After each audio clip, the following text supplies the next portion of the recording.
How often do we find ourselves in a situation where we feel like we are caught between the proverbial rock and a hard place?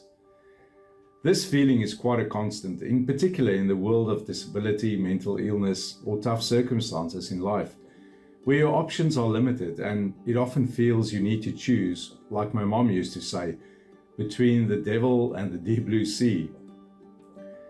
Well, in the spirit of our preaching series at church at the moment, probably the best example of this was when the Israelites were trapped by Pharaoh at the Red Sea. No sooner have the people of Israel escaped from their slavery in Egypt than they come to a screeching halt on the edge of the Red Sea, a story we all know so well as it's told in Exodus 14. After generations of slavery in Egypt, God miraculously intervened through the 10 plagues. Pharaohs Resistance finally broke down and allowed the Israelites to flee their oppressors. But we know how his heart hardened and changed his mind, took his army, pursued the Israelites and caught up with them, and they feared greatly. They were between a rock and a hard place. In front of them stretched an impassable sea, and behind them marched an implacable foe. Let's just stop for a moment and think about their predicament. Just try to put ourselves in their shoes. They had just been freed from generational bondage through the hand of God and thought they were free to worship God on their way to the promised land.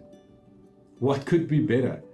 Could they possibly be walking any more closely with God, or be more clearly living at the center of His will? But now their position was terrifying and also deeply troubling. I mean, how do you make sense of a God who apparently goes to all this trouble to rescue you, only to abandon you to the enemy just a few miles down the road? The truth is, if you walk with God by faith, it doesn't mean that your way will automatically be easy. Obedience is no guarantee that you'll never have to follow a rough road or face difficult obstacles, or even take puzzling detours and come to an apparent dead end. As believers, we often find ourselves perplexed and at a loss when we try to understand the God whose ways are not our ways. But the Red Sea isn't just a place where Israel will learn some hard lessons about how to walk by faith. It's also where they will learn even more about God's power, His character, and determination to save. When the people looked up and saw the pursuing host of Egyptians, they reacted with panic and terror. And then they did what they would habitually do all the way from Egypt to Canaan. They began to grumble. They criticized Moses and by implication God Himself.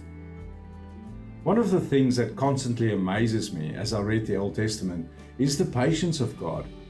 I don't know why God kept on loving Israel, but He did, just as He keeps on loving us. Maybe it's just who He is.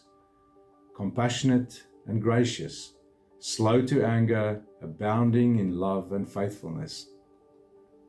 So when the panicky people lash out against Him, God responds patiently and graciously, and Moses answers on God's behalf. Do not be afraid. Stand firm, and you will see the deliverance the Lord will bring you today. The Lord will fight for you. You need only to be still. We read in verses 13 and 14. Trapped against the sea, Israel's position was utterly hopeless. But God then again intervened. Interposing a fiery cloud between them and their enemies, He parted the waters and dried a path for the people to walk through. And here's the story's punchline in verse 31.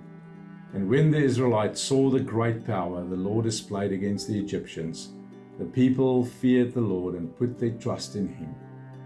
He is the rescuer. His name is salvation.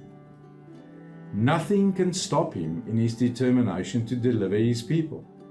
He makes a way where there is no way. That's what our God can do.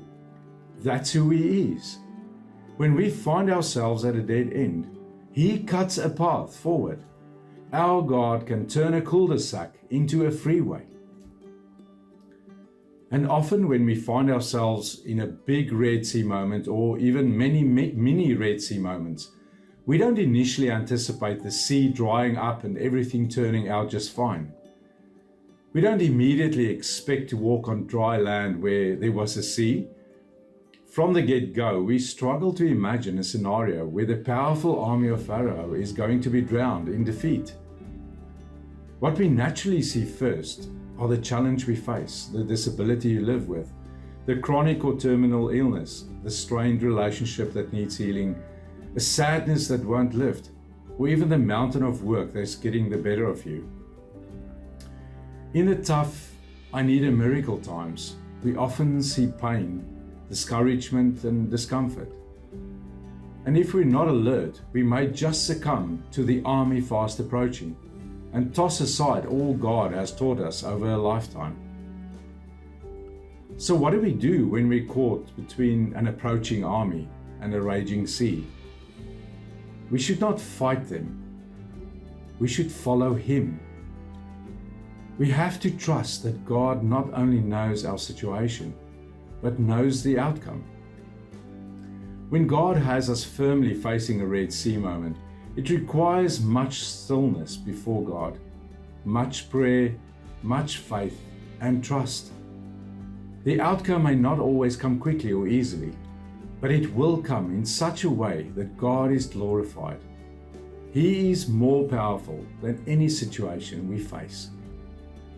Nahum 1 verse 7 summarizes everything so beautifully. The Lord is good, a refuge in times of trouble. He cares for those who trust in Him.